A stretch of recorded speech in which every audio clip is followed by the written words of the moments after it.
Yeah, let's talk about HHS. So, Yeah, I'll let you kick it off because I think you're more well read on it. I read it all, but I read it as a Black Hawk pilot reads stuff. So, okay. So I'll give a little bit of background, which might be a little, which will be mostly accurate. If there's any detail I get wrong, people can certainly bring them up in the comments. So basically, when after the election, after Trump took power, he issued a directive to HHS, or Health and Human Services, that said we want a comprehensive review of pediatric gender-based medicine, or a pediatric medical transition is the term I think they eventually settled on, to be completed within 90 days and reported and released to the general public. And when I heard this, it's sort of like, okay, this is clearly going to be a politically motivated document. Trump clearly campaigned on trans issues, and among those trans issues was a desire to bring an end to access to gender affirming care, pediatric medical transition. The age this was going to get cut off ranged from 18 to 19 to up to 25. you mean child mutilation? That's what Your he words, not called mine. it. That's Yeah, what he called it. Yeah, so he Yeah. called it child mutilation. Sterilization of kids. Sterilization of kids. But for the purpose of the Yeah, discussion, I'm just going to call it pediatric medical transition, even though it sure. has, obviously, those are potential consequences depending on how far along one might go and depending on which procedures one may undertake. Yeah. But so the point is, he campaigned on this. There's clearly an outcome he had in mind. So when the president says, "I want a comprehensive review," there is clearly a direction, whether it is written or whether it is subtext, that this review better come to the conclusion that I support. Right. That this has to demonstrate in the end that the science points in the direction that says that pediatric medical care should be banned. And when Trump says something, he always says it with a degree of bombast and in sort of the worst, like you mentioned, sort of half jokingly, child mutilation. He is going to use the most aggressive terms, the most volatile terms, the ones that are most likely to draw a reaction and to inspire rage among people who oppose this. And so what I thought is, okay, first of all, this is clearly going to be a hit piece on gender affirming medicine, on gender affirming care. It is going to, be in Trump's language in the sense of, like, the same way that when you read a Trump tweet or a Trump truth or a Trump executive order that is filled of sort of that same degree of inflammatory terminology and bombast.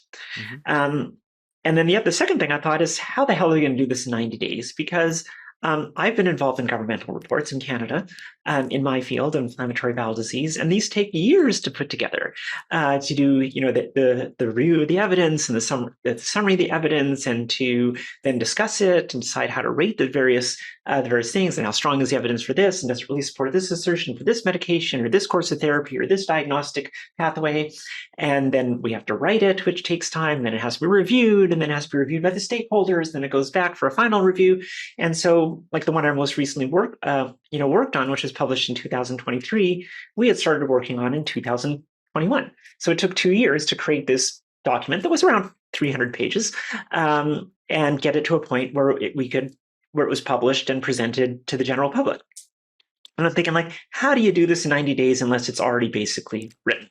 Right. And so I had a lot of doubts. And so, when this thing was released on May 1st, I read it. And the first thing that I was sort of, I'm not going to say pleasantly surprised by, but surprised by, was it was written in scientific language. And it was written in a way that appeared, and I'm going to use that term very specifically, that appeared to be sort of even-handed and dispassionate. Yeah. Now, in the end, it came to the exact same conclusion that Trump had sort of predetermined. And I'm still very critical of this, because I think if you are asked as a scientist or as a scientific consortium to write a document where the boss only wants one potential outcome, there are two ways to do this. Either you get people to write it who are ideologically aligned with that point of view, who are going to conclude, irrespective of the evidence and how the evidence is weighted, that this is the conclusion. Or you decide to stand on your principle, and then the whole thing probably just doesn't get published, or you get fired or let go along the way. So the only way this is going to, so when you predetermine an outcome, it doesn't even leave open the possibility of a different conclusion being made. And so I think that is a bit of of an original sin, in a sense, because when I do science, we're supposed to go into it with the question of, I don't know the answer here. I might have a suspicion, I might have a hypothesis, I might have a general sense of how this is going to turn out. Sure. But until I actually do the study and gather the data or synthesize the studies, I technically have to have an open mind. I'm going to have my biases. I'm going to have my priors, but I haven't called them, like the way that I want this to land. Mm-hmm. But if I'm a true scientist and I look at the data, I have to admit that, okay, the data here is weak, or the data here is absent, or the data here actually shows something that is the opposite of what I believed to be true. Maybe my hypothesis ends up getting rejected because when I actually look at the data or run the experiments, I find that what I thought was true cannot be supported by the evidence. So sometimes that happens, but because this process basically started with the conclusion, it becomes an untrustworthy document, no matter how nicely it's written. Now, in the end, it might be true. The conclusions he reached may be the right ones. But because the process was so faulty, you can't trust the final product, in my opinion. And if they were really doing this as a scientific document, they would have done it through a scientific process and arrived at a conclusion that you could go back and say that, okay, I may not agree with this, but I understand how they did it. I understand that they went in with an open mind with open-ended questions. They looked at the data. This is what the data showed, and this is the conclusions they're drawing from the data. Because they didn't, in the end, this still stands to me as a political document. So I don't know what you think. I'm going to go into a little more detail in a bit, but I want to sort of pause here just to get your sense of things. Well, we don't know the authors, right? Yeah. No. So that's interesting. Since you bring that up. Yeah, we don't know we don't know the authors, so we don't know if they went in with the order to find a conclusion that is X. Yeah. Right. So we don't know that. We don't know that, but because there was a conclusion that was pre-specified, it is very likely, and I know we can all go into conspiracy theories, but like any other HHS document, and HHS talks about controversial topics all the time that people have very different opinions on, that are very politically charged. They still say who authored it, who contributed it, who read it, often who even reviewed it and read it over, who are the other stakeholders that had a chance to see it before publication. Right. There's a process usually. Well, it's still going through peer review, right? But usually, if you're releasing a document to the public, you would be able to, most of the time, these things are pre-registered. So you'd be able to go online and say, okay, here are the 10 people who are going to be working on this document, and here's the process. So if you want to go back to the CAS report, and I have my critiques of the CAS report too, there was a process by which they said we have a process to determine who is going to be included on the committee and on the steering committee that is going to scientifically review the papers. Here's the process by which we determine which papers were going to be included. And even before the CAS report was released, you could have gone on to the NICE, like the website in the UK, and seen the process by which and the people who were involved. This was bypassed, and it was bypassed. And the excuse they gave is that, oh, this is such a politically charged topic that would hurt the reputations of the people who are doing it. But the reality is that they probably went in and picked people who they knew were ideologically opposed to the concept of pediatric gender transition. Now, that ideology may be supported by some of the data. I'm not saying that this is purely an unsupported conclusion, but there are certainly people, if you wanted to get a true dispassionate that represented all potential points of view and was looking at data from all sides, you would assemble a committee that included people from all sides, and they could hash it out and debate it, and then they could write down in their discussion, well, some people said this and some people said that, and here's the reasons why they said this, and here's the people why they said that, and here's how we came to the consensus conclusion. That's perfectly legitimate. But when you don't even say who your people are, it gives the people, just like we were talking about before, it gives the people who don't trust the process reason to believe that this was a I'm trying to think the term here, that the fix was in. Sure. in a sense. And that's my concern, because I have serious questions about pediatric medical transition.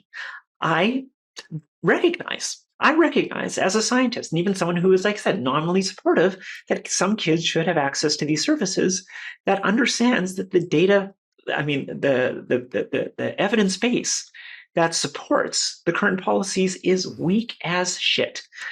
And that But if it's weak, why would if it's weak and it doesn't give you enough reason to do it, why would you take the risk of doing it? because the reason why I come to the conclusions that I do, and I recognize this is all based on different people's values and preferences. Sure. I recognize many people can look at that same evidence base and come to different policy implications of that evidence base. So when you are in a situation where the evidence base is equivocal, where we don't have so the way I would summarize this is we don't have strong evidence that on balance, the benefits exceed the harms for gender affirming, let's say for pediatric medical transition.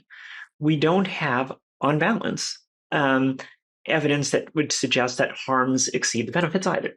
So we're at a point of what we call equipoise. We don't know really in which direction this goes. The same thing applies for the next best available therapies. So if we're talking about psychological interventions, if we're talking about watchful waiting strategies, if we're talking about treating autism or the underlying depression, whatever those kind of things are, we also don't have benefits. I mean, evidence that the benefits for that exceed the harms, nor do we have strong evidence that the harms exceed the benefits. And this is all just because the evidence base is the base of what we call high quality or even moderate quality data is very poor. So what do we do in these situations? Because this isn't just true for pediatric medical transition. This is true for a lot of pediatric medicine, where there's not high quality studies. In other words, there's not randomized controlled trials, or where there are not large prospective cohorts that follow patients for years and years on therapy or off therapy, and then compare the two groups to inform decisions. And so what happens in those situations where you have someone who has an illness, not even gender dysphoria, but someone who has an illness, and you say, well, the only evidence we have is there's 12 people that I treated with this here who seem to do well. Or I have a series of 80 people of all different backgrounds who had some form of cancer that failed first-line therapy, and I didn't, and some of them got this new drug and some of them got this old drug, and they kind of all look like they do roughly okay. This drug has this set of side effects. This other drug has this other set of side effects. What do we do? Is that we often go down to what we call values and preference. Or two things. One is we look at the low quality data and we say, how compelling is this low quality data in the absence of moderate or high quality data? And a lot of how we grade those data is, kind of a little bit of our personal experience, or, really digging deep into those studies to say, okay, I know this is technically low quality, but are there some kernels of truth in here? And then it always comes down to what your values and preferences are. And then also, lastly, at the end of the day, it comes back to clinical experience, which is that we often rely on what we call expert opinion or clinical experience of experts who treat a lot of patients, say, you know what, I've done this a lot and this seems to work. Sure. And this is what we do in medicine. And it's not just gender medicine, it's medicine. Sure. When we don't have a clear sense, but people are still in front of us with the disease. We can't just be, well, you got the disease, we don't have data, so you're just going to have to sit with this disease until we figure it out. It's kind of like, well, we're going to try something. Maybe we'll watch. Maybe we'll try this intervention that has been shown in some low quality study to have some efficacy, and we'll keep our fingers crossed and hope for the best. And if it doesn't work, then we'll try something else. But the review doesn't stop that from happening, right? No, well, that's the difference. So the difference is, when you don't have that evidence, how do you make policy implications? And the policy implications that get drawn tend to reflect the values and preferences of the people who are writing the policy. Right. So, which is why WPATH can technically look at that same data, that same evidence base, and come to a very different set of policy implications than, let's say, the CAS report did or this HHS report did, because they have different values and different preferences. And so, coming from my perspective, because, whatever, my personal experience of having suffered from gender dysphoria and believing that, maybe there might have been some benefit if I had gotten on this earlier that would have been beneficial to me. I don't know that for certain, of course, but also me just being in the trans community and knowing many people who transitioned as teenagers who are doing great. And then also just me being able to talk to pediatric care providers who still believe, and they're not doing this because they're corrupt, and they're not doing this because they're ill-intended, but who truly believe in their hearts of hearts that they are doing God's work, that they are doing the right thing. Because they are seeing these patients in front of them, and even though it might not be reflected in data, they get the impression, rightly or wrongly, that this is doing something positive. When you systematically exclude those voices from the conversation, you don't hear the perspectives. So if I was doing an inflammatory bowel disease guidelines, and someone were to say, you know what, and I was treating patients with whatever, some drug that I thought was effective, and my patients thought was effective, and maybe the randomized control trial hadn't been done yet or was inconclusive. And someone said, well, we're not going to include you. Yes, I know you've treated 1,000 patients. You treated 1,000 patients with this drug, and you've been watched them in your clinic for the last 3 years, but we're not going to include you because you're biased because you've used this drug. People would find that odd. But we don't know if it was biased. We don't know who did the review. We don't know who did the review, so we don't know if it was biased. But then the point is, then you release the names. That's not that hard to do. But if they do that during the peer review process, I saw someone argue that they could become targets during the process, which could corrupt some of their processing, because they would be under. You don't think that? Well, hold on. People do reviews of abortion. People do reviews of abortion. But you don't think those people get political pressure, right? But you don't think those people. They do. Right. But you have to be above the fray. So when you do a report on abortion, right? But Laura, what I'm getting at is if you're saying that they do have the pressure, and they have to be also above it in order to do it without the pressure. And we have a medical system that has been pressured to do things that weren't in the best interest of the U.S. citizens lately. Then wouldn't you try to do it differently? Wouldn't you go about it a different way? No. Well, the old way didn't work because the old way got kids surgeries when they shouldn't have had. I'm using their argument. The old way got kids surgeries when they shouldn't have had them. It got people vaccinated that shouldn't have been vaccinated, right? Yeah. So if you believe something truly in your heart of hearts, I'm not saying these people are corrupt, and I'm not. I think they believe what they believe, and they're coming to a conclusion, and I'm going to grant them good faith that they come to their conclusions because they've looked at their data and because of their values and preferences and how they weight those values and preferences, that they truly believe that the conclusions they reached are valid and supported by the evidence as best as they can interpret them, and however they weight it. Stand behind your conclusion. Stand behind it. I would do it. Well, maybe that wasn't their decision.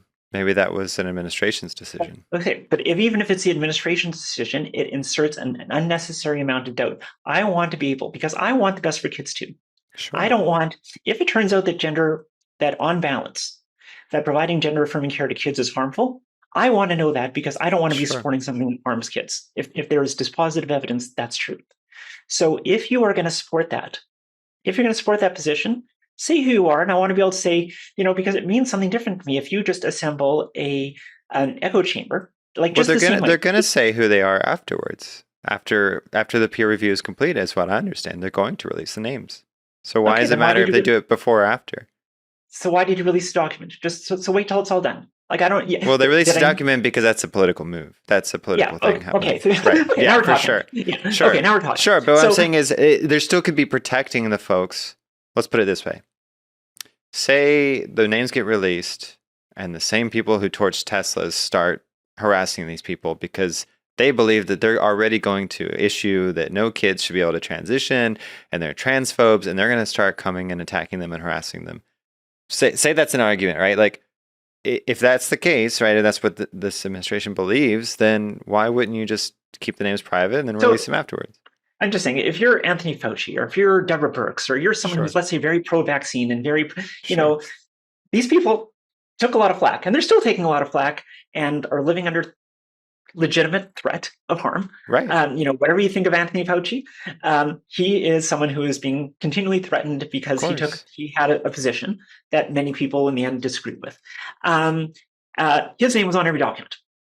Right. His name is strongly associated and affiliated. But can we not learn from that, though? Can we not learn from that process that maybe is that could corrupt the process if that is happening the whole time they're trying to make Well, then we decision. have to trust the process. Then if that was the case, I want to know I have a government that is not going into this then with a predetermined conclusion, but is going into this with saying like, But doesn't you the know what? review reflect that? Because it doesn't. It says there's not enough data to show in a It lot of says there's not enough data, but sections. then they make policy implications on it that says that because there's not, see, you can, like I'm saying, you can come to Sure. two different.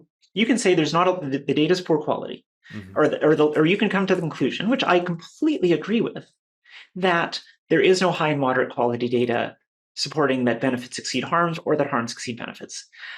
You can come to the conclusion of saying that because of this absence of data, we have to take a close look at the balance of the low quality data, and then let physicians and patients make interests that they believe are in the best interest of the patients, just as they would for any other Sure. disease.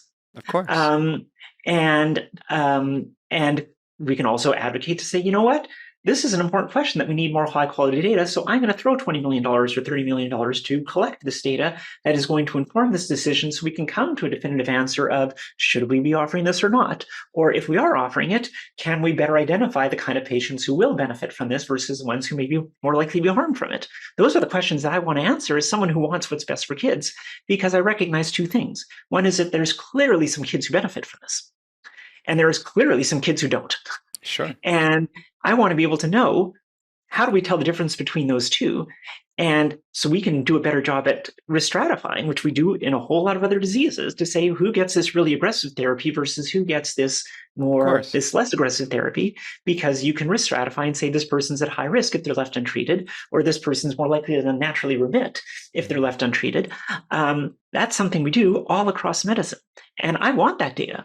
I want that data but in the absence of that data, like when I'm treating, if I've got patients who have some unusual syndrome, or who have Right. a common syndrome but an unusual presentation of it, I'm not going to sit there and wait. Well, yeah, we don't know. Maybe this might hurt you. This might help you. We don't really know, but it seems to work here. It doesn't seem to work there.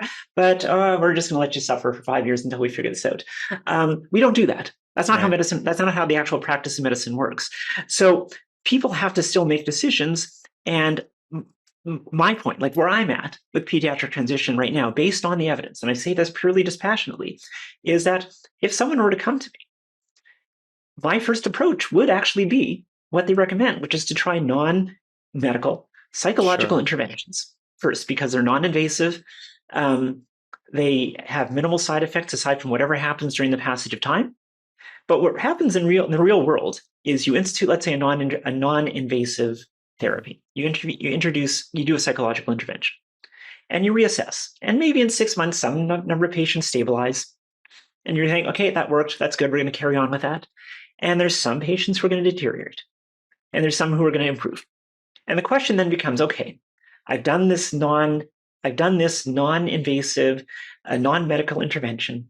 It helped these 20 people. I'm really happy for them. They're going to go on with their lives, and they're going to, be great. We have this other group of 60 people who are still floundering. They're not doing terrible, but they're floundering. Do we carry on for another 6 months, or do we try something else? And then you have the 20, let's say, and I'm just picking these numbers out of a hat. You have these 20 who have deteriorated on that psychological intervention. Well, now what? Now, what would you do in real life? So let's say I was treating Crohn's disease and I gave people a medication. And let's say 20 people improved and 20 people worsened and 60 kind of muddled around. What would I do? I'd probably move on in those 80 people to something else. Now, the question is, what is that something else? Because I'm not going to keep treating with the same medication that didn't work. I'm not going to keep treating with the same intervention that didn't work. I'm going to be like, well, this patient's still suffering. Do I let them suffer because that first intervention didn't work, or do I try something that is more aggressive that might have a different side effect profile? Sure. No, Because I understand. I'm trying to get at. I don't remember that HHS report saying you should therefore ban gender it affirming did care for conclude kids. that. Oh, did? It did. Okay. It did. Yeah, that's the Okay. point. Like the CAS report was different. So the CAS report said that it made recommendations that, and I don't remember the exact wording, but it basically said that pediatric medical transition, or the terms they used for it, wasn't pediatric, but should be approached with extreme caution, which is a statement I absolutely agree with. We should not be willy-nilly about this. We should not just be, oh, you're feeling a little sad, here's some hormones. That's crazy. But Cass also recognized, she said there are some children where this is clearly beneficial, and the challenge is identifying which children those are. And those children should still have an avenue to therapy. And the final conclusion was that we need better data, which I also wholeheartedly agree with, that we need to know two things. One is, of the kids who transitioned when they were young, how did they actually do as young adults? Because the NHS did not release the data that would allow them to link the pediatric data to the adult data or the young adult data. So that was a bit of a black hole. And she also said, we need to have a trial, which I completely agree with. Now, if you would have asked me in 2018 if a trial is ethical, I would have said no, because this is life-saving therapy. But once I looked at the data, I recognized that it wasn't life-saving therapy. It's obscure data. And I fully actually agreed with Cass that a high-quality clinical trial is necessary to better inform the decisions of parents and physicians and politicians about the role of gender-affirming care. Gotcha. I was just trying to pull it up. Because I guess I missed that. It's like it's just a tiny. Is it said actually under where it says conclusion? Yeah, I don't have it in front of me, but I remember that was sort of the conclusion, is that this should be banned, that there should be no access to to pediatric medical transition under any circumstances. And it did favor psychological interventions, but what it didn't say is, what do you do when those interventions aren't working or when patients worsen on those interventions? It didn't have an exit strategy. Yeah, maybe I just don't understand the language. I just don't see where it's like we shouldn't allow, because it says it's a clinical guideline.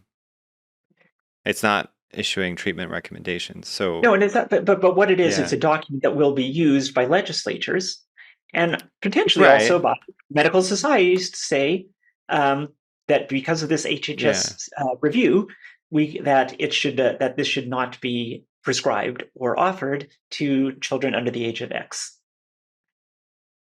Yeah, like I said, I try to approach this in a very non-ideologic fashion. I'm not ideologically married to allowing gender-affirming care for kids, and I'm not ideologically married to banning it.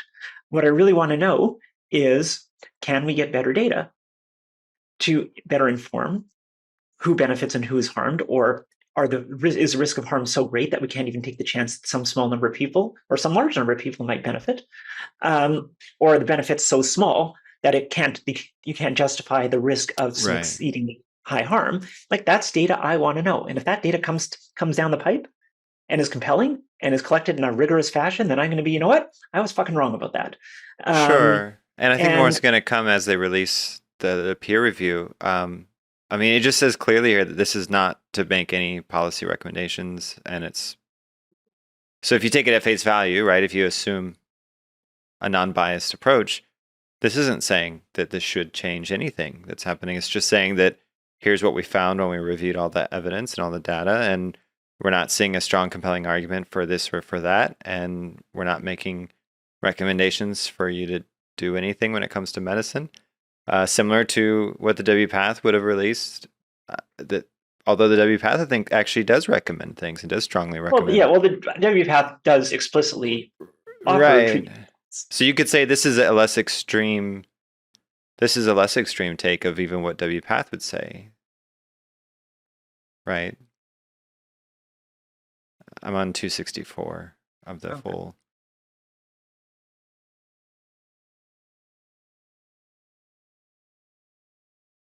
And I'm not trying to get you. I was just trying to make sure that I understood it, because when I read it, I was like, oh, it doesn't actually say to do anything.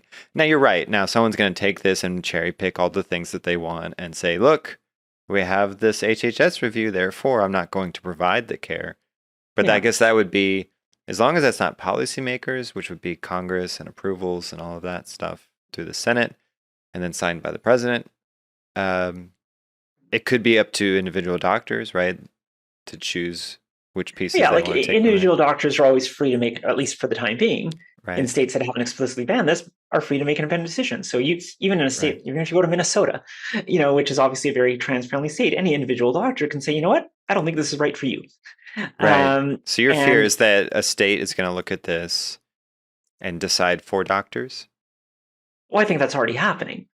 Sure, even before this report existed. Even before this came on. What I think is that having an official HHS report gives it a veneer of legitimacy. And the other thing is, like, like, obviously our administration is anti-other, so Right. I know there's a lot of concern about availability, let's say, of the morning after pill as an abortifacient. And you could generate, and if the president said, I want, or president or the HHS director or whoever said, I want to see a report in 90 days, right, on the benefits and risk of mifepristone, one of the drugs that's used to facilitate medical abortions. If that person had campaigned on banning mifepristone, Sure. what that document is likely going to show. And you can cherry pick, and once again, you can cherry pick evidence that will come to that same conclusion that this is harmful, Sure. and release it as a document that has the veneer of science, because it'll quote papers, and it'll quote doctors and experts, but it won't be the full it won't be the full scope of studies. So, like, one of the things, and I made the same critique on the CAS report, is that so there's all this low quality evidence about benefits for gender affirming care. There's all this low quality evidence about harms and potential harms of gender affirming care. Sure. Is that when they do the report, they spend a lot more time talking about these unproven but potential and and mechanistically possible harms of gender affirming care, but they don't give that same deference to studies that are low quality that show potential benefits of gender affirming care. And so when you're writing a document for political purpose and you recognize, okay, well, we don't have high quality stuff, so we can set that aside, is that you can really platform the low quality stuff that supports the conclusion that you want to draw and say, look how scary this is. It might cause brain damage. It might cause osteoporosis. It might cause these. And these are all theoretical harms. Like, I'm not saying they couldn't happen, but they're theoretical. But not talk about what the theoretical benefits are, because your values and preferences don't put a lot of weight on those actually being important. So I know as trans people, we often talk about, the potential harms of living through a male puberty. And I take this kind of personally because I had an easy puberty. Personally, I didn't grow bulky. I didn't masculinize a ton. But if I had, if I ended up being very broad and bulky and hairy and the whole bit, then would I have had would my transition as an adult been as smooth as it was? Probably not. Would that have imparted some sort of psychological damage? Yes. Now, I weight that highly, personally, because those are my values and preferences.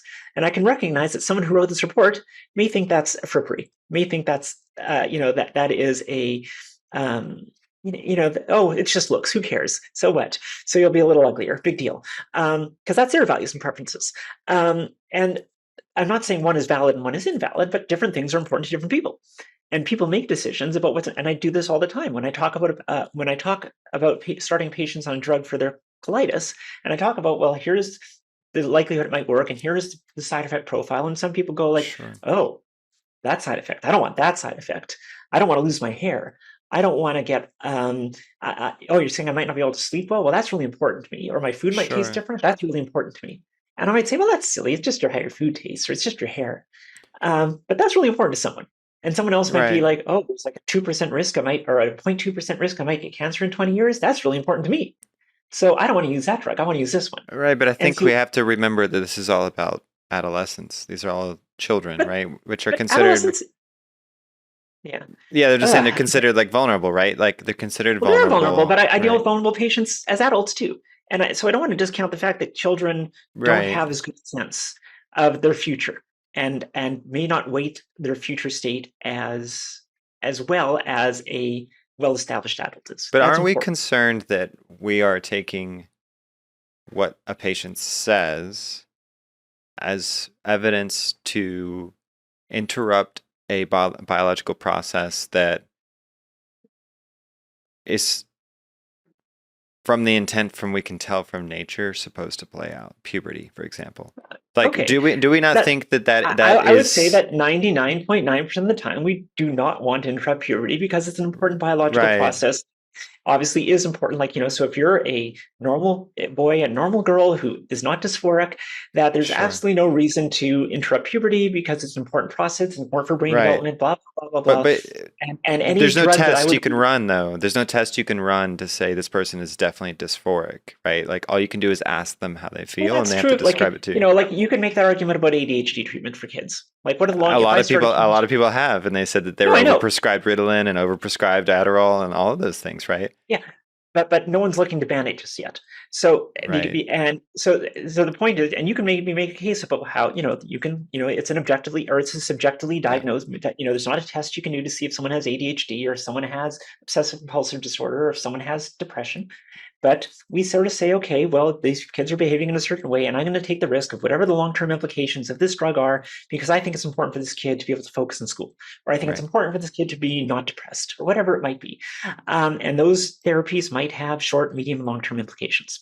And the kids will not be able to make those decisions because they have no way to value the impact of those long-term implications.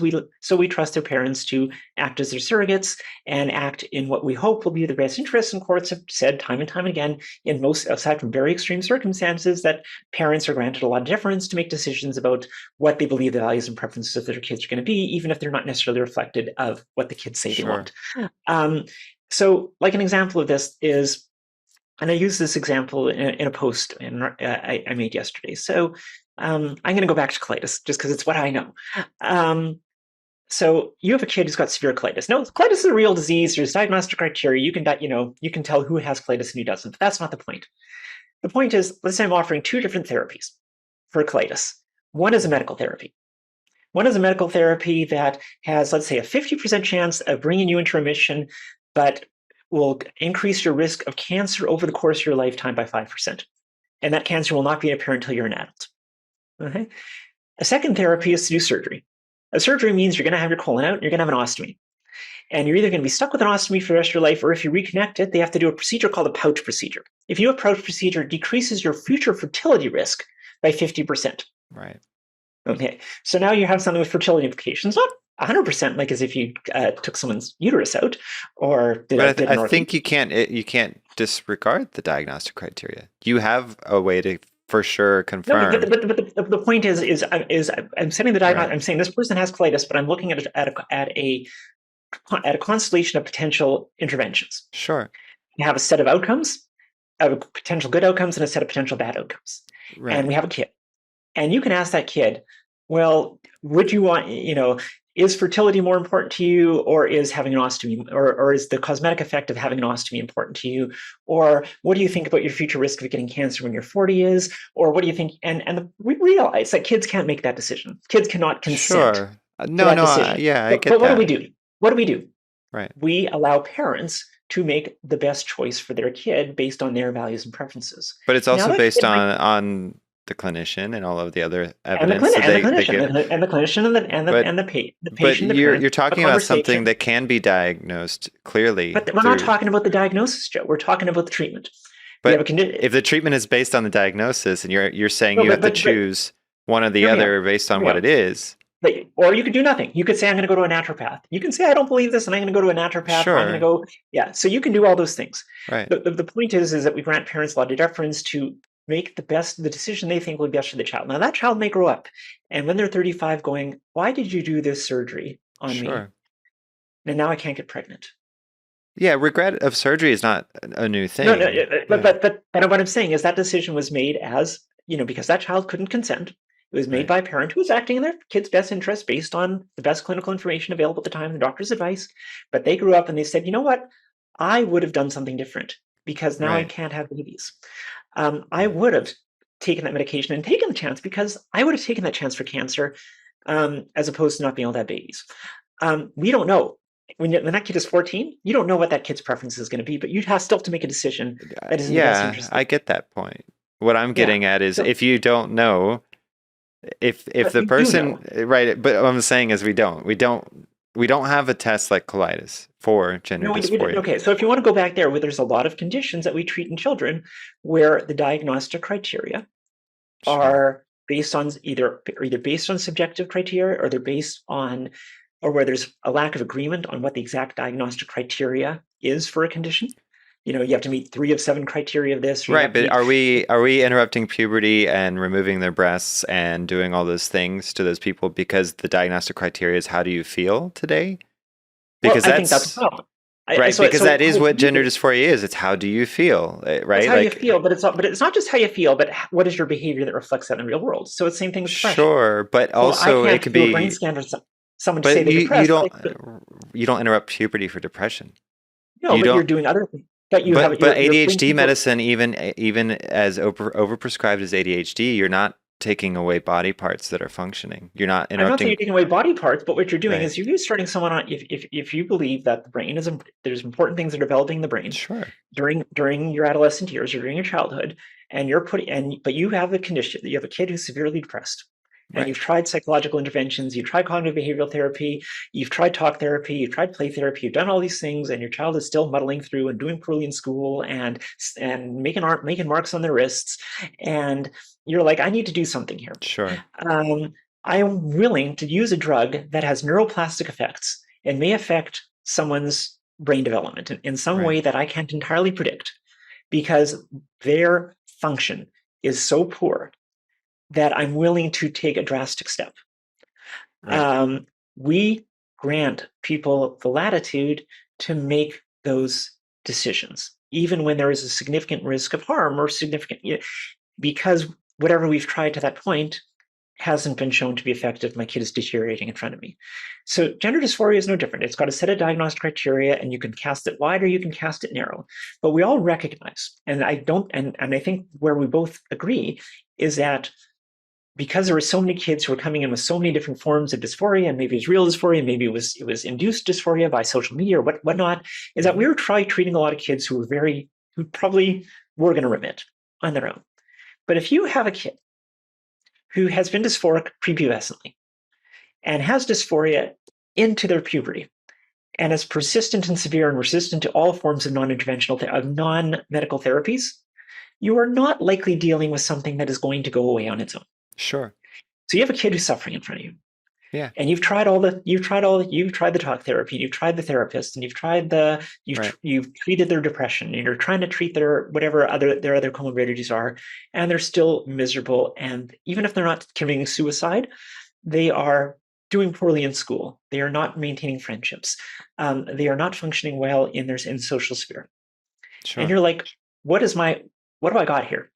I've got a therapy that I know might be effective. It's invasive. It can be graded. I don't have to jump right to the last most invasive step, Sure. but I can start on something and see, well, maybe my kid turns around, and maybe they don't. And if they don't, maybe we stop it. So my current, like where my head is at, is that you have to recognize that in the event that your low intervention, low risk therapies aren't working and your kid is deteriorating, that you have to be willing to use a Hail Mary in those situations. Right. I don't think, and I strongly disagree with where practice is headed, which is sort of what's been reported about what happened, let's say, at Boston Children's, where kids were coming in and 2 hours later walking out with a hormone prescription, Right. or where kids were going to Planned Parenthood. Sure. And I'm not sure to the extent that was happening, but it's been reported, and getting hormone prescriptions at the age of 16. That is bad medicine. I am Sure. not going to support that. But if you have a kid who is significantly dysphoric, who is not responding, whose parents have been watching this kid suffer for dysphoria for 4, 5, 6, 7 years while they've been waiting to get an assessment, that's a very different patient. Sure. That's not someone that's not the kind of person who's going to be, I guess this is all going to settle out. This is going to be the kind of person, as soon as they turn 18, is going to throw themselves on hormones, run away from home, or whatever it is that they're going to do to get themselves on hormones. Until we have better evidence that that is harm, when we failed everything else, there has to be some path open to that. Of course. Or there should be. And Yeah. that's where I'm at. But I Yeah. agree with you totally. It got out of hand. It absolutely got out of hand. Sure. And I think the kids that I'm describing are paying the price for the overzealousness of well-meaning pediatricians to based on poorly substantiated guidelines to treat kids who were either where this therapy was not going to be effective because they had so many other problems, or whether they were going to spontaneously remit because this was a reactionary kind of thing. And Right. and I think the kids who are paying for it are the ones like I described, and the ones who I know as adults now, who were severely dysphoric as kids, got on therapy when they were 14 or 15, and are fucking thriving now, Sure. who are living lives like I am. There are good examples for sure. Yeah. And most of my pushing back is just stuff I've heard. I don't know if I necessarily hold those views or not. I just wanted to test your argument. You want to get me agitated. I just wanted to play the other side because I feel Yeah. like I could sit here and just agree with everything you say. Maybe I do, No, I maybe I appreciate- don't. no, I want to be but I pushed want back. to. Yeah, I want to push back. I also want to push back on a couple things, right? Like we wait until certain ages for a lot of things because of risk to children. Yeah. Whether that's driving, whether that's alcohol, whether that's smoking, whether that's tattoos or piercings or whatever. We also prescribe waiting, right, as an option, and Yeah. I think maybe that wasn't being done. Like, hey, like, Yeah. And just I would give agree. it time, do some more therapy. Like, it takes Yeah. time to grow up. It sucks. Like, puberty does suck for a lot of people, even if you're not dysphoric. It like you hate it. Like a lot of people hate it. Yeah. And so And that's like how then it boils down to, I agree, in the extreme cases there should be a pathway, but how do you identify those people? Like, Well, I think you identify what them with is- time, which is how Right. we do it in a lot of medicine.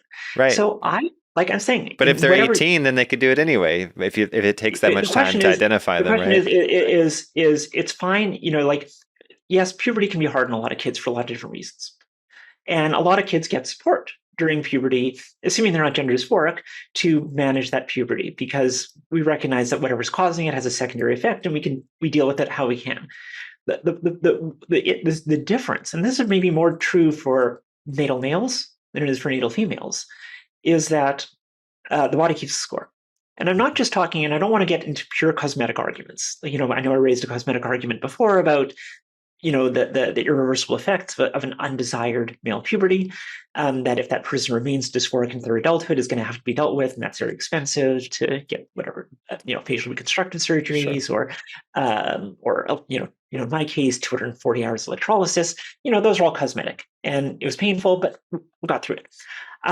But I think there is the body keeps a score, I think, in terms of mental damage. So you can say, okay, whatever, you're just going to have to suffer this out. You're just going to have to bear down, grit your teeth, and get through this dysphoria until you're 18.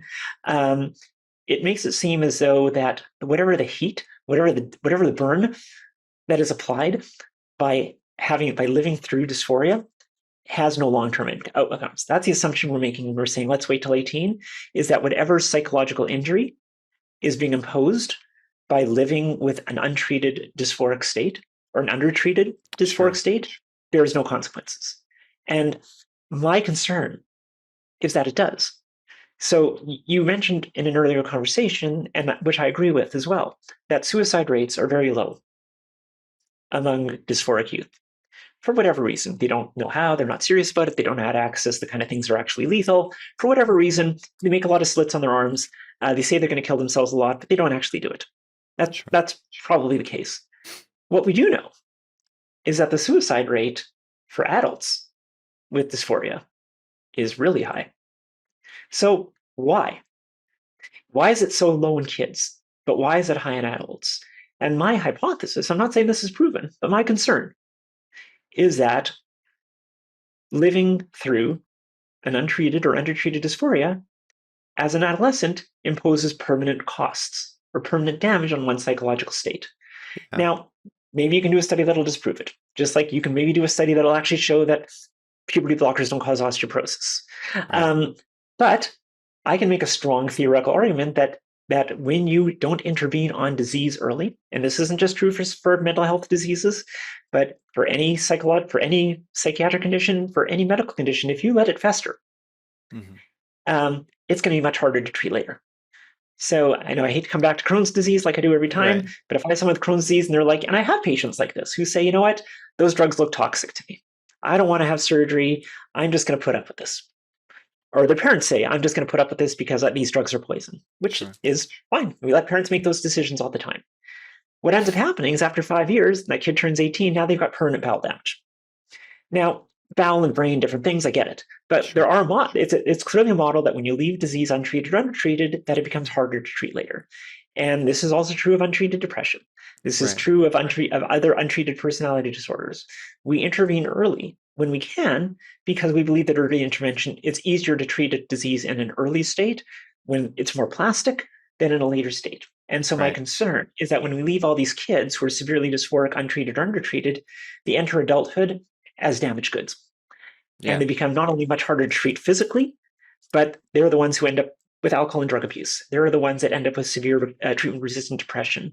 They're the ones who cannot function as adults in terms of, can I hold a job? Do I have Sure. executive function?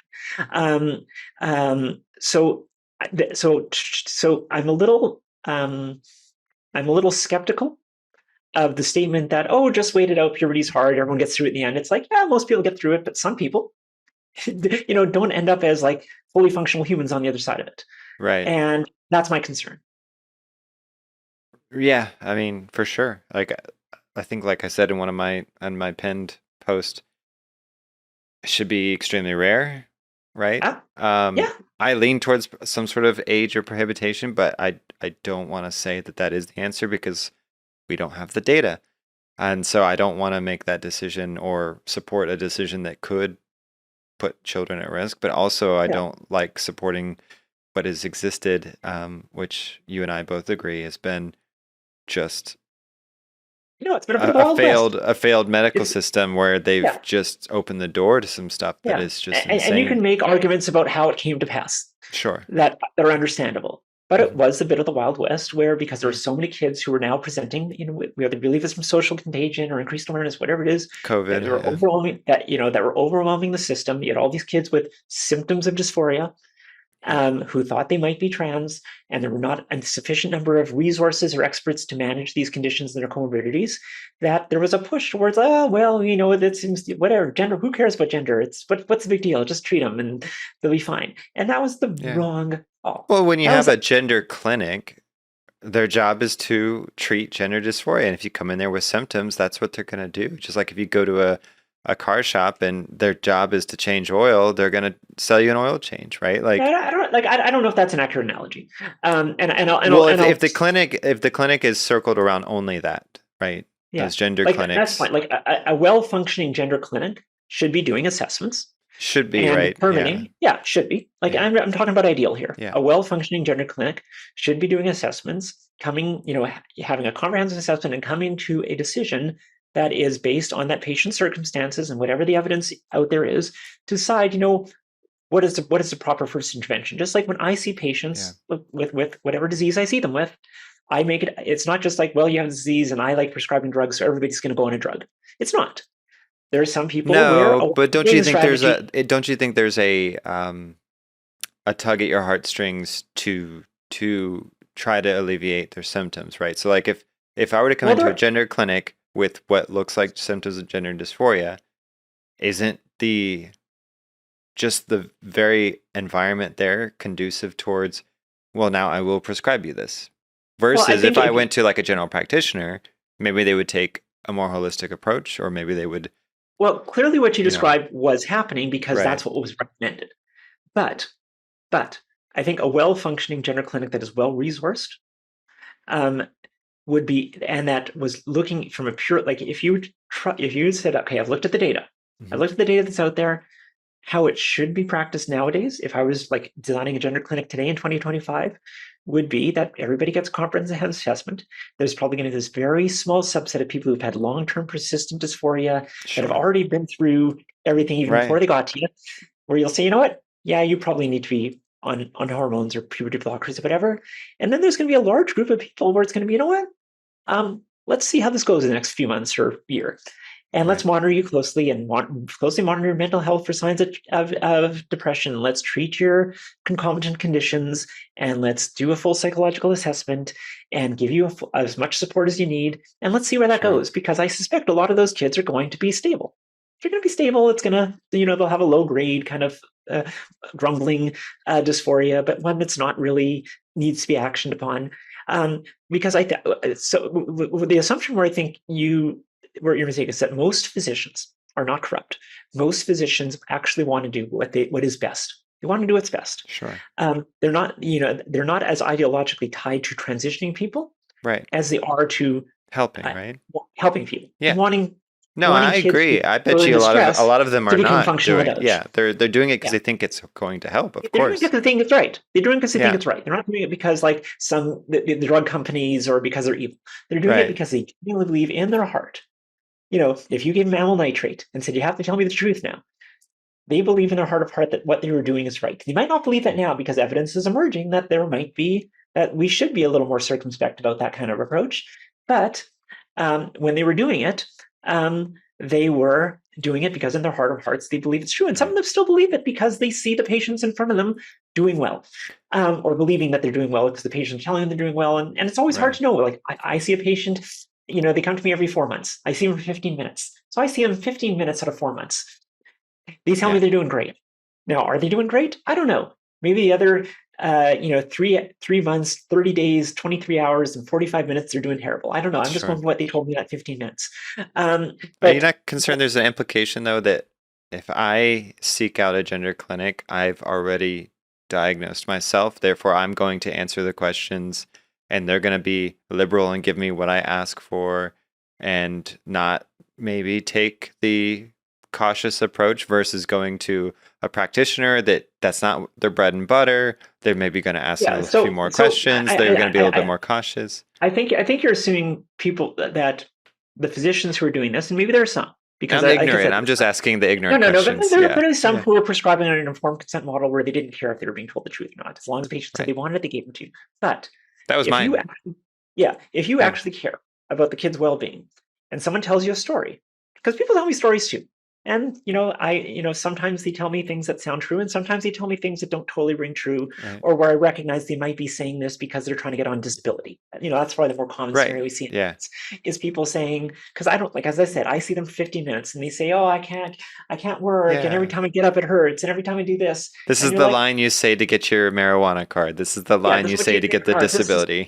Disability. And it's not like, oh, well, you know what answers to say, so I'm just going to quickly write out your disability form and say you're disabled now. It's like, no, it's like I need to learn more about you, and I need to get some blood work, and I'm going to recommend you go see an occupational therapist. And if you fill this out, probably the government or the insurance company is going to have you do a bunch of other assessments, and they're going to observe you in your work, and they're going to observe you at home, and they might even send a spy to your house to see if you're actually taking out the garbage or someone else. So no.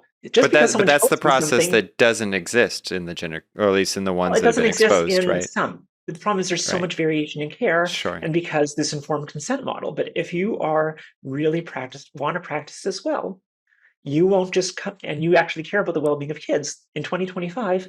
You shouldn't be allowed to do that anymore. You should be saying, these kids need an assessment, and even though these kids might tell me every symptom of dysphoria because they saw a TikTok on it or whatever, you're going to be okay. Like, I know you know what the criteria are, but I need to do my due diligence. I need to see how you're going to do over the next 6 months, and I need to support your depression. I need to support your autism, and I need to support this. But I'm going to keep a close eye on you. And if by giving you these supports, you do better, because the best outcome for you is for this just to go away. That's the best outcome, right? Oh, I agree. And the HHS review essentially says everything you're saying. Yeah. It talks about doing all of that approach. So to circle back to that, could a well-meaning doctor look at that HHS review and apply it in a good faith manner that does cover what we're concerned about, the very extreme cases, but also not possibly trans children that shouldn't be trans, just to use that terrible language? Yeah. So, like, obviously there's a lot of different models of care emerging, and you can talk about things like, what's going on in Finland and Sweden. Which is probably yes or no, Laura? I wanted a yes or no. No, I'm just kidding. So in the absence of a legislative action, physicians can practice how they please.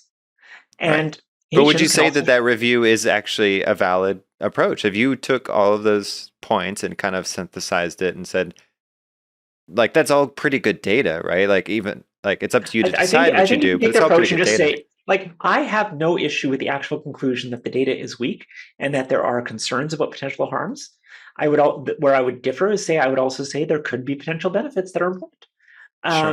And I think an individual physician could make that decision. Now, in the real world, because doctors are given a lot of latitude in the absence of legislation to practice they choose, that patients learn, okay, here's Dr. Feelgood.